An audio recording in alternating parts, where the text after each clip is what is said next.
At ito na nga ang nangyari sa amin kahapon. Habang binabaybay namin ang Real Quezon Road na ito ay meron kaming nakita na sobrang ganda ng view. So nag-stop muna kami, sinabayan na rin namin yung ibang mga riders para magpicture na rin. Idi ang saya pagkababa ko pa lang ng motor namin, sabi ko the best talaga to picturean ang lugar na to. So ayun, picture muna ang pic. Pagkatapos nun, sumabay na rin kami sa nag-aalis ang mga riders. Sabi ko sundan lang natin sila, baka papunta yun sa mga falls na sinasabi namin. So ayun na nga pagka-start ng motor namin hindi siya umandar. Tapos may nakalagay sa panel na error 12. Lumalabas na rin yung sign ng engine. Try namin ulit siya paandarin pero wala talaga. Diyan na ako nabahala ng sobra. Iniisip ko, paano na kami makakauwi nito? Pero pilit kong pinapakalma ang sarili ko. Diyan na namin naisip na i-check ang fuse ng motor. Pero ang problema, nakalimutan namin magdala ng tools. Hay nako, puro pasakit talaga. Nagantay muna kami saglit kung merong hihinto ng mga riders na marunong tumingin kung ano ang sira ng motor. Tamang-tama, may dalawang binatilyong dumaan. Sa pagkakaalam namin, taga doon din sila sa lugar na yun. Tinanong namin kung may malapit na shop para ipaayos ang motor namin. Reply naman nila, naku sir, sobrang layo ng mga shop dito, sabay alis ng dalawa. Iniisip ko na wala na talaga pag-asa umandar pa ang motor. So ayun, inabot kami ng 1.5 oras, nagbabaka sakali na may makakatulong sa amin. Naubusan na rin kami ng pasensya sa kakaantay ng grasya. Mayat maya, umalis na rin kami sa lugar na yun at dyan na nag-start ang kalbaryong pinagdaanan namin. Buo na ang aming pasya na itulak na lang ang aming motor na halos umabot din ng 1 oras ang nilaan namin. Sumabay pa ang napakalakas na ulan, grabe. Isa pa ang nagpahirap sa amin kasi wala talagang signal ang lugar, wala kaming makontak. May nadaanan kaming isang resorts na pwedeng mag-wifi. Maghuhulog ka lang doon kung magkano yung halaga ang gusto mo. Ang problema, sira talaga naman minamalas nga naman. Hanggat sa naisipan namin nalisanin na ang resorts na may wifi yan. Nagpatuloy kami para itulak ang motor. Grabe, hingal na hingal kami. Sobrang bigat kasi ng motor namin. Hindi ko na mabilang kung ilan na ang lumagpas sa amin ng mga sasakyan. Sabi ng isip ko, sana may magkusang loob na tulungan kami. Bigla naman tumila ang ulan. Ayun, medyo nabuhayan kami ng lakas ng loob. Hanggat sa di namin inaasahan na may dumating na milagro. Merong isang binatilyo na sumalubong sa amin nakasakay sa motor. Honda Click ata ayun. Bit-bit niya ang isang mahabang lubid. Sabi pa nga niya, sir, hihilain ko na lang kayo. Sabi namin, kaya ba yan? Baka mapano pa tayo niyan. Sabi naman niya, kaya yan. Dahan-dahan na lang ang takbo hanggat sa makarating sa shop at maipagawa na. Pumayag naman kami, binaybay namin ang daan patungo sa shop. Pagkarating namin, ayun, sarado. Grabe. Napakamalas naman. Sabi ko, paano na tayo niyan? Reply naman ang binata, may isa pang shop, medyo malayo nga lang. Pero para sa inyo, tuloy natin para maayos na. So ayun na nga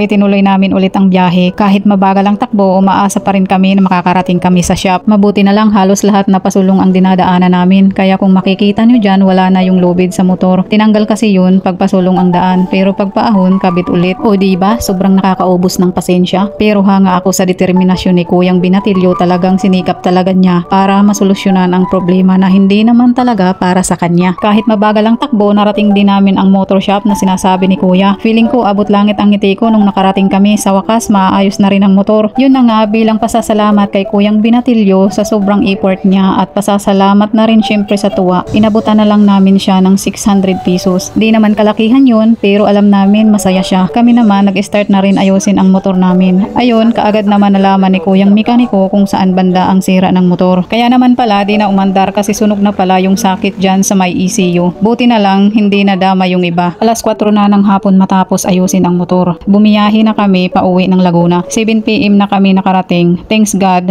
kahit papano ligtas kaming nakauwi ng bahay. Yun lamang po. Salamat sa panonood. Bye!